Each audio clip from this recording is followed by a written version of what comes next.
Ustadz, kalau kita datang di masjid untuk kajian datang terlambat, apa kita tetap salat tahiyatul masjid atau langsung dengar kajian? Sunnahnya kita salat tahiyatul masjid, ya. Bisa di luar baru kita masuk, ya. Kita salatnya diringankan karena kita agar mendapatkan faedah ilmu, kita menjamakkan antara salat tahiyatul masjid dengan apa? Mendengar apa? Kajian. Tapi salat jangan lama-lama. Toh kita lagi salat, kita dengar kajian agak terganggu, makanya salatnya dipercepat.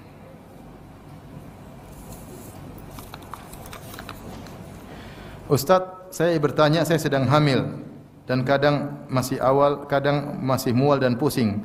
Kalau saya pas puasa dalam kondisi yang mual dan pusing dan saya masih memaksakan untuk berpuasa, apakah saya berdosa?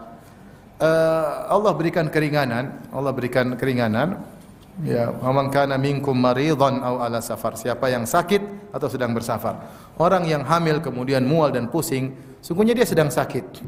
Kalau dia paksa-paksakan dia mampu, tapi dia berat melaksanakannya dan Islam memudahkan. Kemudian yang perlu dipikirkan bukan diri kita saja, kita perlu pikir janin kita, ya.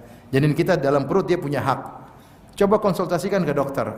Khawatirnya kalau kita maksakan puasa nanti asupan gizi kepada janin berkurang. Kecuali dokter mengatakan tidak apa-apa karena ibu sudah konsumen suplemen atau vitamin atau apa, puasa insyaallah aman, tapi konsultasikan kepada dokter.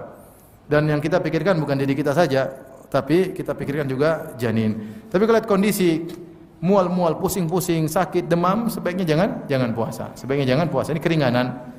Tapi kalau mual ring, artinya pusing ringan, dia bisa tahan dan dokter mengatakan tidak mengapa, janin insyaallah aman, sebaiknya dia puasa, ya.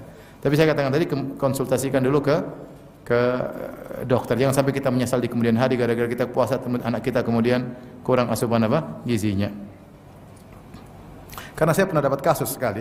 Saya pernah ditanya seorang yang ibu yang dia maksa puasa, akhirnya anaknya bermasalah. Entah karena puasanya, tapi intinya anaknya kurang asupan gizi. Mungkin dia kurang minum vitamin. Sebagian ibu kan ketika hamil dia minum vitaminnya kuat sehingga dia kuat. Tapi ada ibu mungkin tidak pernah ke dokter, ya. Kalau dokter pun cuma lihat halo dokter. akhirnya kekurangan gizi, nggak tahu atau apa, akhirnya janinnya bermasalah.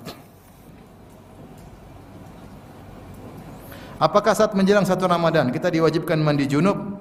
Iya, kalau lagi junub mandi junub, 1 Ramadan, 2 Ramadan terserah. Kalau tidak ada junub tidak usah mandi junub, mandi biasa aja, seger-segeran, ya. Ustaz, apakah wanita boleh iktikaf di 10 hari terakhir Ramadan di masjid? Wanita hukum asalnya sama dengan lelaki. An-nisa syaqaiqur rijal. Wanita seperti lelaki. Dan para istri-istri Nabi beriktikaf, terutama ketika Nabi SAW meninggal dunia, banyak istri-istri Nabi pada beriktikaf. Dan iktikaf adalah ibadah yang agung, kita butuhkan karena kita sudah 9 bulan penuh dengan kegiatan duniawi, interaksi dengan ini. Sekali ini kita ingin lepas semua relasi keduniaan, kita ingin connecting dengan Allah Subhanahu wa taala. Dan itu sangat berpengaruh dengan kebaikan hati kita. Kita pikirkan akhirat, pikirkan alam barzah, pikirkan bagaimana nanti kita kalau dihisab. Makanya Ibnu Rajab mengatakan haqiqatul i'tikaf, hakikat i'tikaf adalah qatul alaik anil khalaik wa ittisalu bil khaliq. Memutuskan segala relasi dengan makhluk dan menyambung connecting dengan Allah Subhanahu wa taala. Kebutuhan membersihkan hati bukan hanya dibutuhkan oleh lelaki, tapi dibutuhkan juga oleh para ibu-ibu. Bahkan sebagian ibu-ibu keterkaitan dunia lebih tinggi. Karena mereka di rumah saja tapi melihatnya Instagram, tas, dompet, berita, sehingga tetap aja duniawi. Nah, kita ingin bersihkan hati kita dari keterikatan duniawi selama Iktikaf 10. Masa tidak? Makanya sebagian ulama sangat menganjurkan. Dan ini latihan untuk kita bersendirian dengan Allah, berkhalwat dengan Allah.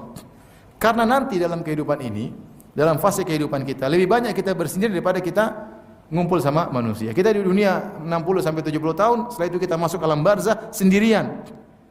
Kalau kita sudah terbiasa bersendirian dengan Allah, kita akan mudah menghadapi kondisi seperti itu. Makanya di antara kesedihan yang dialami oleh orang yang dikuburkan, Allah menjadikan dia mendengar langkah kaki yang meninggalkan dia, langkah sendal, bunyi sendal orang-orang yang meninggalkan para penziarah. Jadi ketika dia dikuburkan, semua ikut ngantar, istrinya, anaknya, teman-temannya, tetangga-tetangganya, dan dia belum dengar apa-apa.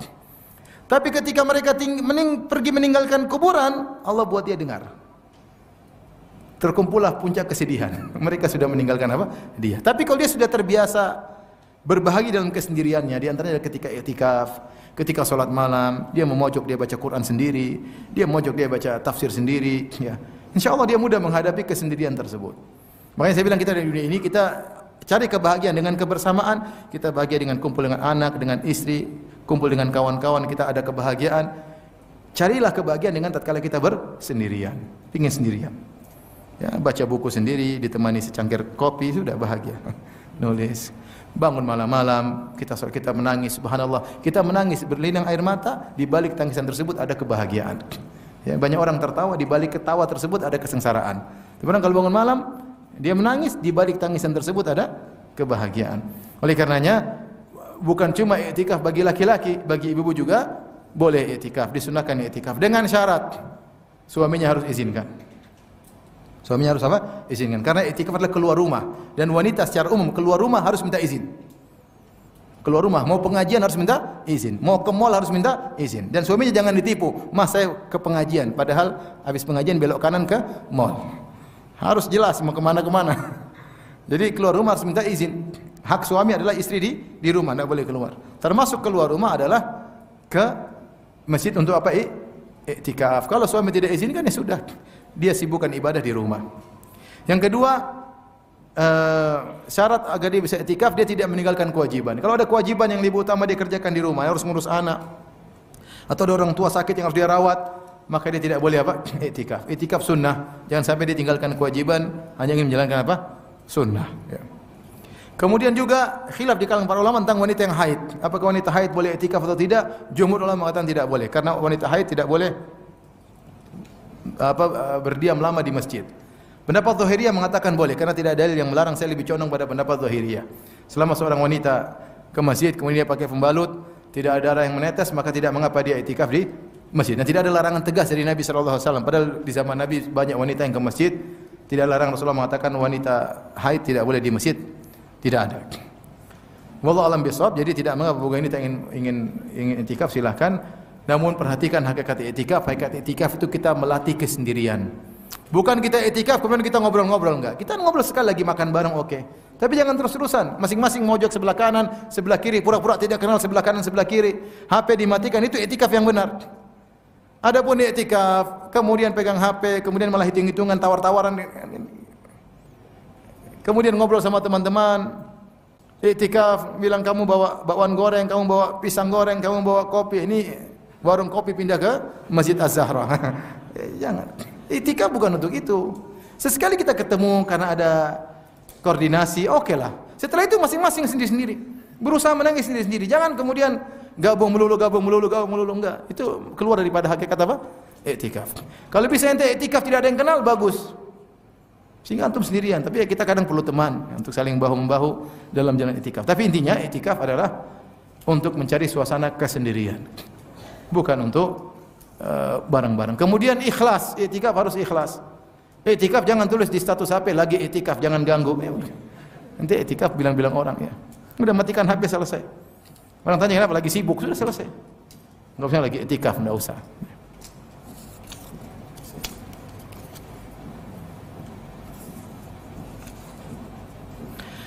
Ustaz, waktu saya menyusui, saya tidak berpuasa karena saya bayar fidyah. Apakah saya masih wajib untuk mengqadha puasa juga? Tidak perlu. Sudah ikut pendapat ulama yang mengatakan boleh bayar fidyah, selesai.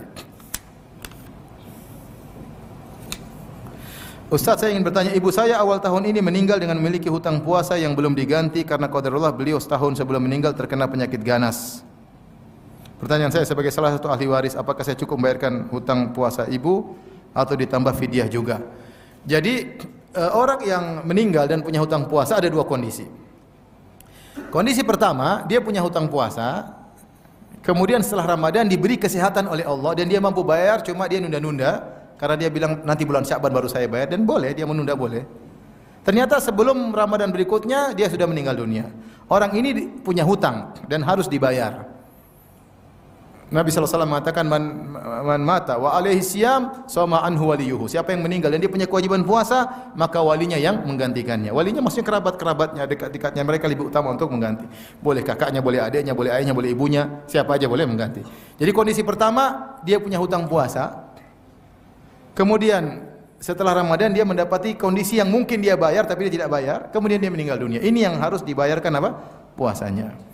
Tetapi kalau seorang kemudian dia sakit, kemudian dapat sakit yang berkepanjangan, kemudian dapat bulan Ramadan lewat, dia masih sakit dan sampai meninggal, maka ini tidak perlu dibayar, tidak perlu diqadhakan ya.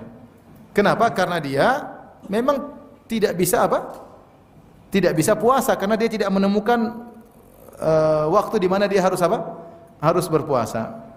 Bisa dibedakan, yang pertama ada kesempatan berpuasa namun tidak dia bayar, kemudian dia meninggal, maka ini diqadhakan oleh walinya. Yang kedua, dia tidak menemukan waktu karena dia sakit terus sampai akhirnya dia meninggal dunia, maka orang ini tidak perlu diqadhakan. Kalau dia memang sakit sejak awal, maka kita bayar fidyah saja, tidak perlu diqadhakan. Ini bedanya, wallahu alam bisawab. Apakah inhaler untuk asma membatalkan puasa? Inhaler yang ini ya. Wallahu alam bisawab, tidak membatalkan Tidak membatalkan puasa ya, tidak membatalkan puasa. Termasuk yang tidak membatalkan puasa menurut para ulama lebih daripada inhaler yang buat yang ini yang isap asma ya. Itu namanya apa, inhaler? Yang buat ini ya benar ya. Ini namanya apa? Bahasa kerennya apa? Kiss spray. Apa bahasa kerennya? Ya itulah pokoknya ya. Apakah itu membatalkan puasa? Khilaf di kalangan para ulama. Kenapa? Karena setiap tetes dari itu, semprotan itu mengandung sekian mili oksigen yang dipadatkan dan ada obat-obat di situ. Karena bukan oksigen saja, tapi ada obat. Obatnya terkandung dalam setiap sekali semprotan, saya lupa berapa, tapi ada disebutkan. Sekali semprotan ada oksigen sekian dan ada kandungan obat sekian. Dan fokus obat tersebut adalah masuk ke paru-paru, bukan ke lambung. Maksudnya ke paru-paru. Ketika seorang menyemprotkan, seharusnya dia hanya dikonsumsi oleh paru-paru, bukan sampai ke lambung, karena sampai ke lambung adalah makanan. Tapi masih ada kemungkinan bablas masuk ke lambung. Ada kemungkinan enggak? Ada. Kata para ulama yang benar ada kemungkinan, tapi sangat kecil, dan kecil tersebut dimaafkan. Buktinya apa? Ketika kita puasa, kalau kita wudu, bukankah kita tetap disunahkan untuk berkumur-kumur? Ya atau tidak? Antum lagi puasa, mulut lagi kering, kemudian waktu sholat zuhur, antum berkumur-kumur. Ketika antum keluarkan lagi, antum kumur-kumur 5 mili, ketika antum keluarkan masih 5 mili? Enggak, pasti sudah 4 mili, 1 milinya entah kemana. Ketika antum keluarkan 4 mili, satunya pasti ada entah ke kanan kiri, tapi antum tidak berniat untuk minum, tapi ada sisanya. Pasti ada sisanya. Namun sisa tersebut dimaafkan.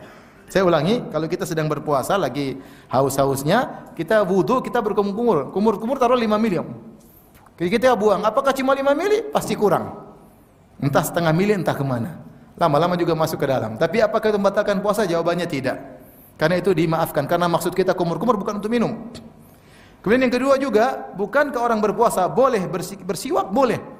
Para ulama khilaf kalau setelah zawal, setelah zuhur. Tapi kalau pagi, para ulama mengatakan boleh bersiwak. Dan siwaknya Nabi SAW ada rasanya. Kayu yang ada rasanya, ada rasa mentolnya. Kalau orang bersiwak-siwak, buang-buang, ada rasa mentolnya enggak? Rasa mentolnya masih tersisa enggak? Masih. Kemungkinan tertelan enggak? Kemungkinan pasti ada unsur tertelan, tapi itu dimaafkan. Itu tidak membatalkan puasa. Dari sini mereka mengatakan bahwasanya inhaler atau alat yang digunakan oleh asma asalnya adalah udara. Tapi dalam udara tersebut sekali semprot ada obat yang dimasukkan. Dan obat tersebut tujuannya adalah paru-paru agar melancarkan pernapasan. Seandainya ada pun yang masuk bablas ke lambung, maka dimaafkan. Karena itu terlalu kecil, dia lebih sedikit daripada sisa air kalau kita berkumur-kumur. Oleh karenanya inhaler tidak membatalkan puasa. Wallahu a'lam bishawab. Demikian saja kajian kita. Insyaallah kita lanjutkan pada kesempatan yang lain. Kurang lebih mohon maaf.